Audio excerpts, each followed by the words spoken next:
मित्रों, मैं doctor UV Singh. मैं आज जो है अपने सब्जेक्ट से हट के एक संक्षिप्त वीडियो बना रहा हूँ जो जीवन के लिए बहुत ही महत्वपूर्ण है।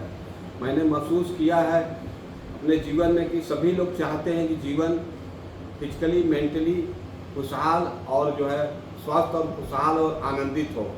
तो इसके लिए जो महत्वपूर्ण बात है जीवन में वो समझने की आवश्यकता है। तो जीवन को जो प्रभावित करता है उसमें जो फिजिकल बॉडी है उसको प्रभावित करने वाला जो मुख्य चीज़ें हैं भोजन है। तो भोजन जो है स्वच्छ शुद्ध और सात्विक और पवित्र होना चाहिए। दूसरा दिनचर्या है, व्यक्ति की दिनचर्या समयबद्ध और जो है टाइमली हो, जो जिससे बॉडी उसको परफेक्ट कर पाती है। तो इस तरह से फिजिकल बॉडी पर प्रभाव दो चीज़ों को मैंने बताया। दूसरा अंदर इथरिक बॉडी है, सूक्ष्म शरीर जो मन बुद्धि चित्त अहंकार से है। तो जो कभी सोने में जो स्वप्न आते हैं वो जो है हमारी इथरिक बॉडी से स्वप्न दिखाई देता है। तो इथरिक बॉडी को प्रभावित जो करता है वो अज्ञान और ज्ञान करता है। तो जो अज्ञान है उससे जो इथरिक बॉडी में काम क्रोध लोभ मोह ये विकार पैदा होते हैं, जिससे जीवन में जो है इसके दुष्परिणाम आते हैं।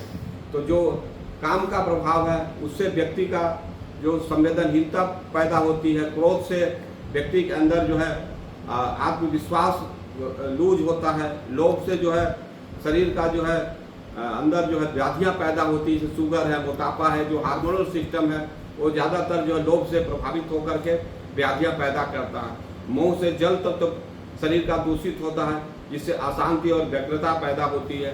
अहंकार से वायु तत्व प्रभावित होता है, जिससे अंदर व्यक्ति के अंदर समझ शक्ति बुद्धि की शक्ति कमजोर पड़ जाती है। तो इस तरह से व्यक्ति का जो आंतरिक जो है इथरिक बॉडी है वो टोटली जो है प्रभावित होता है।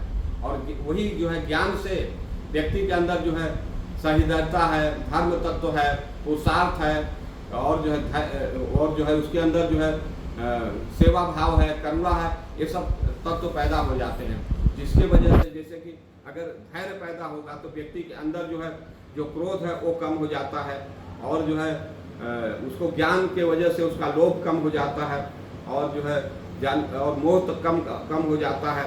और व्यक्ति के अंदर जो है अगर धर्म तत्व है तो उसका अहंकार समाप्त हो जाता है।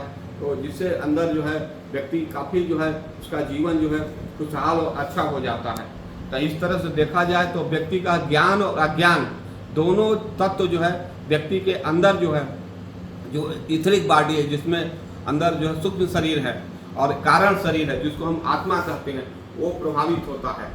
और आत्मिक बल सबसे बड़ा बल है और इसके बाद जो है उसका इथरिक बॉडी जो मनोबल है वो बहुत इंपॉर्टेंट है।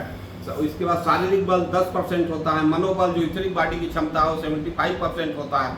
तो इस तरह से जो इंटरनल स्ट्रक्चर है उसका मजबूत होना बहुत ही आवश्यक है। तो जो चीज़ सही रूप से जैसे जीवन है, जीवन में जो हमारा बॉडी है ये नश्वर है। गीता में एक श्लोक है, वासान से जीर्णानि यथा विहाय तथा शरीरानि तथा गिरान्यानि संयाति नवानि देहि। तो इस तरह से देह जो है हमारा एक साधन है। ये जो है जैसे पुराने कपड़े निकाल दिए जाते हैं, नए कपड़े पहनते हैं, इस तरह से शरीर जो है जन्म के बाद ओल्ड होने पर ये जीवात्मा छोड़ करके नया शरीर धारण करती है। इस बात को अगर समझ है तो व्यक्ति के अंदर तमाम जो है जो मिसअंडरस्टैंडिंग अपने आप समाप्त हो जाती थे। इस तरह से देखा जाए तो व्यक्ति का जो है फिजिकल बॉडी, इथरिक बॉडी और सोल बॉडी तीनों पर ध्यान देने की आवश्यकता है। धन्यवाद।